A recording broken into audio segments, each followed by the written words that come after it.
This is a mock interview conducted by ForumIAS Academy at New Delhi. The interview panel includes eminent academicians, retired bureaucrats, and other luminaries. The objective of program is to acquaint the candidate with the format and expectations of the personality test conducted by UPSC.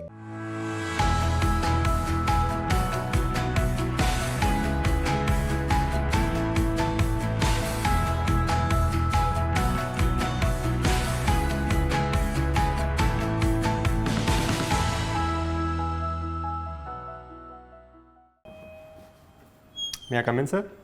Please come. Good morning, sir. Good morning. Good morning, sir. Have your seat. Thank you, sir. So, Harsimran Singh, Yes, sir. you are from Hoshiarpur Yes, sir. Yes, sir. and you have studied from Jalandhar, Yes. civil engineering. Yes, sir. Which Doab do you belong to in Punjab? Sir, I belong to Jalandhar Doab. Jalandhar Doab. Yes, sir. In between? Sir, it is between the Satluj and Beas rivers. Okay. And which is the most fertile Doab in Punjab? Sir, the most fertile Doab is the Doab between the Ravi and the Beas rivers. Is it or it is between Indus and Ravi? Sir, as such, Indus River passes through Jammu and Kashmir only. So, But Doab, or earlier Punjab was okay, there okay, and having. right, sir. Right, sir. So Sir, in if those you terms, compare those Pakistan and Indian Doab, Yes. which is the most fertile Doab? sir, in terms of soil fertility, the Western Punjab, which is in Pakistan, is much more fertile. Much more fertile. Yes, sir. Okay. And in India, it is between Satluj and Beas. Yes, sir. Okay. Why Doabs are more fertile? Sir, Doabs are fertile because these are the places where the rivers deposit their sediments, be it silt or loam, clay. So all these sediments make the soil fertile. Okay. Okay. That is basically that is the alluvial soils. Yes, sir. Huh? Right, sir. Okay.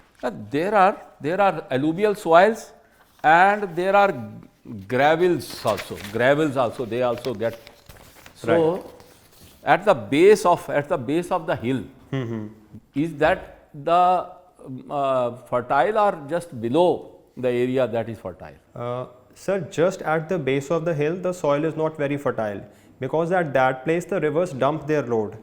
And when they immediately dump their load, the sediment size there is very large. It is mostly gravel. So it is not very fertile, sir.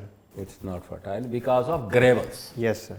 Without a gravels and sand that is getting deposited over there. And fine particles they get down. Right. Okay. Basically, Hoshiarpur is famous for what? Sir, Hoshiarpur is famous for its paper and pulp industry and plywood industry. Why? Sir, the reason for it is because agroforestry is practiced on a quite successful scale in Hoshiarpur. Poplar and eucalyptus plantations are done there on a very large scale. So that is why it supports the plywood industry. Plus, it is also famous for wood inlay work. Wood inlay work. It's a handicraft. Inlay work on wood. So it's very famous for that also. Good. In Punjab, which was the old crop of Punjab, agriculture crop? You have taken, what is your subject? Your father is in agriculture. Yes, sir. Oh, good. Which crops do you grow? So rice and wheat. Rice and wheat and maize also? Yes, sir. Maize also. Okay. So my issue was that which is the oldest crop of Punjab? So earlier we used to grow oil seeds, we used to grow pulses, we also used to grow cotton, we still grow, but that has oil seeds and pulses we used to grow earlier, which have been replaced by these other crops like paddy. It was the paddy which is the oldest crop of these regions, and wheat was introduced later. Okay, sir. Right? So that is the basic difference. Okay. Thank you. Yeah. And you are intending to come into forest service. Yes, sir. You are already working as an inspector cooperative societies? Yes, sir. Good. What is this cooperative society? What is this concept? Sir, cooperative societies, the concept is this: any group of people who have joined together to fulfill their socio-economic goals. So actually it is a midway between capitalism and socialism. So it's that sort of concept where people come together to fulfill their goals, but independent of state assistance, independent of government assistance. Okay, yeah, right. Thank you, sir. Harsimran. Yes. Tell me, how much is the forest cover in Punjab? Sir, the forest cover in Punjab is 3.67%.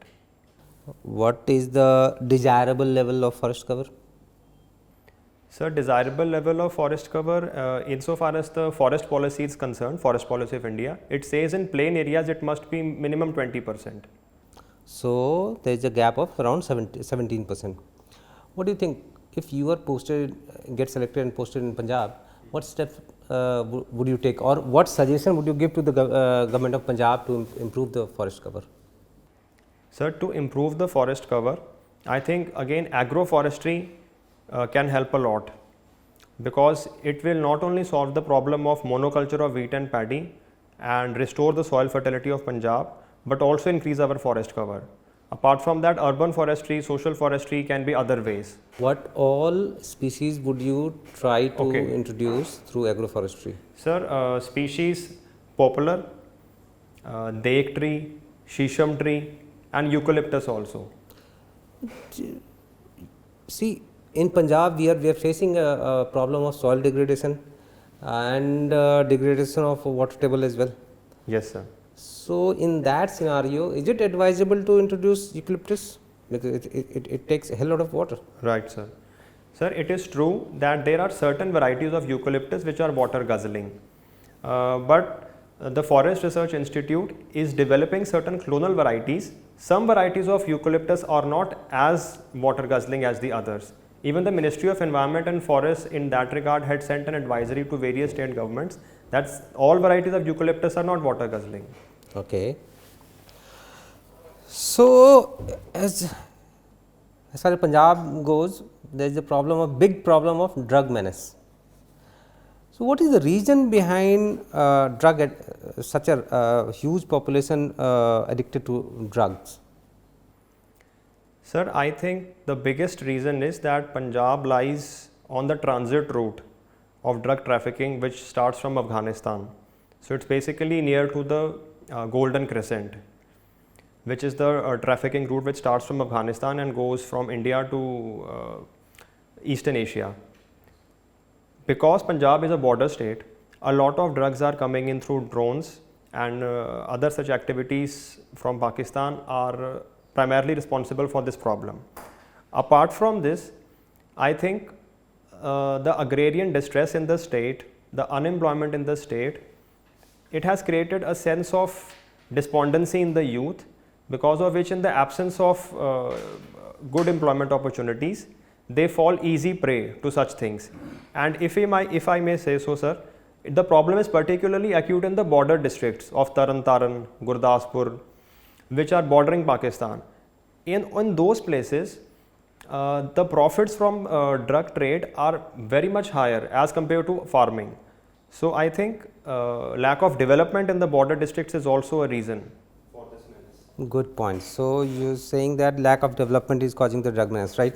So what should be done? How to improve this condition?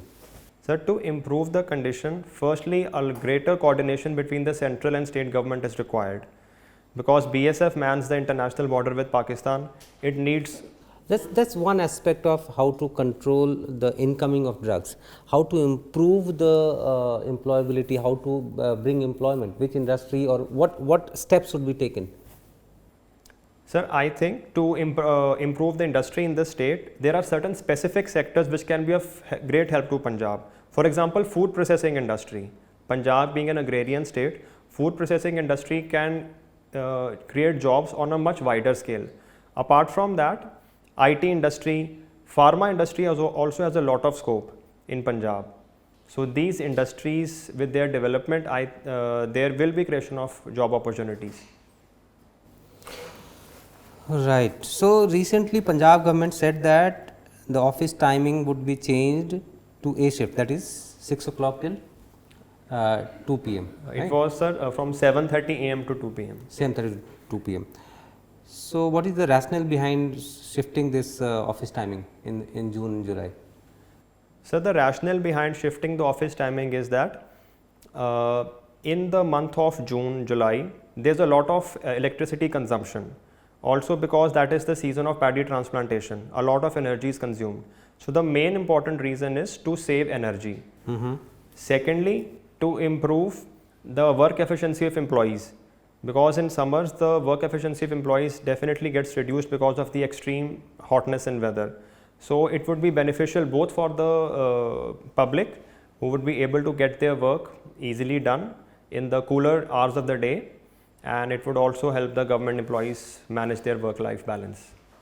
Very good. Right, that's all from my side. Thank you. Harsimran, Ravi. Thank you, sir. Hello, Harsimran. Hello, sir. There has been a raging debate regarding environment conservation versus development.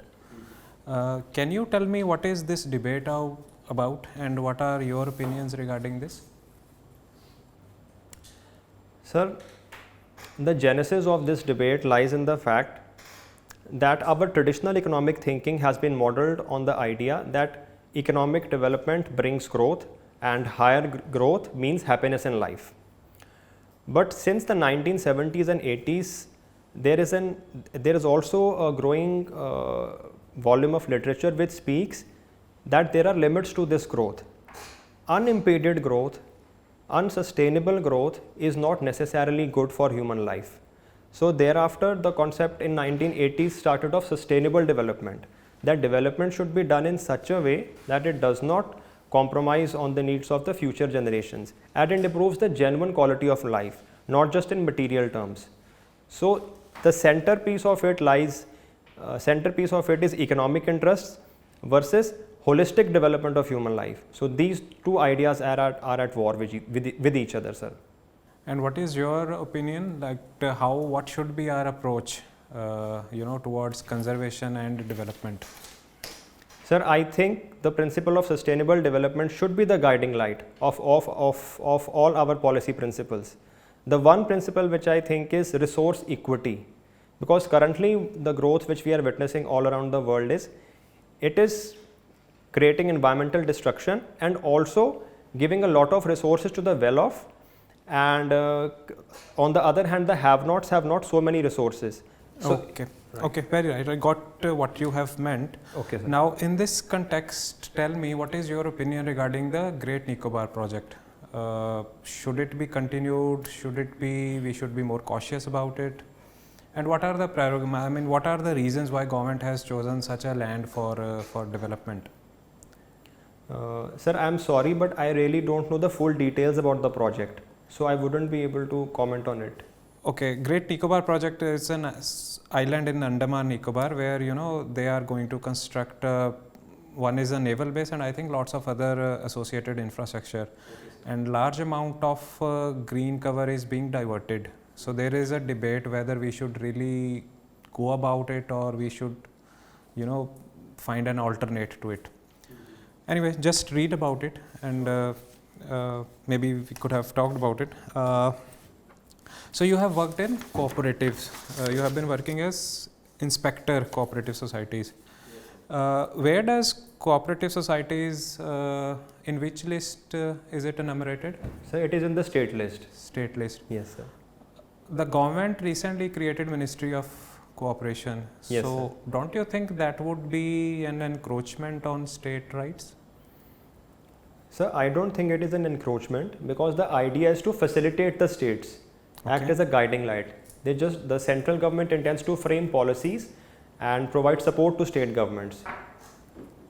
Okay, and states are being consulted? Yes, sir. Okay. Recently, a new cooperative policy is being formulated, for which all the state governments are being consulted. Okay, good. Cooperatives have been very successful in certain areas, especially in milk. There is Amul in Punjab also. I think Verka is very successful. Yes, sir. why has this model not been replicated in other dimensions of agriculture?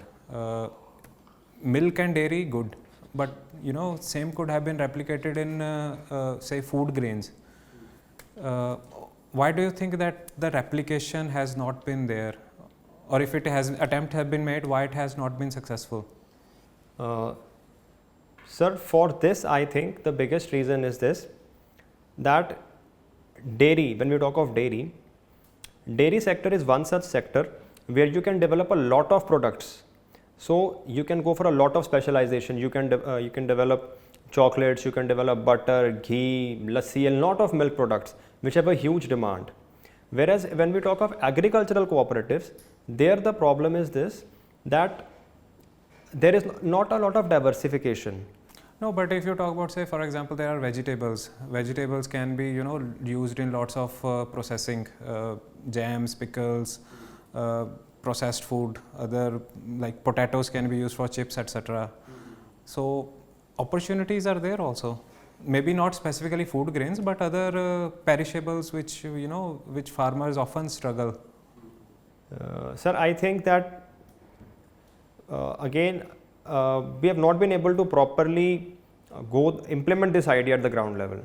So not just, while it is true that dairy cooperatives are quite successful, but all other cooperatives, be it agriculture, labor, construction, transport, they are not as successful as dairy. Okay, all right. Thanks, Harsimran. That's all from my side.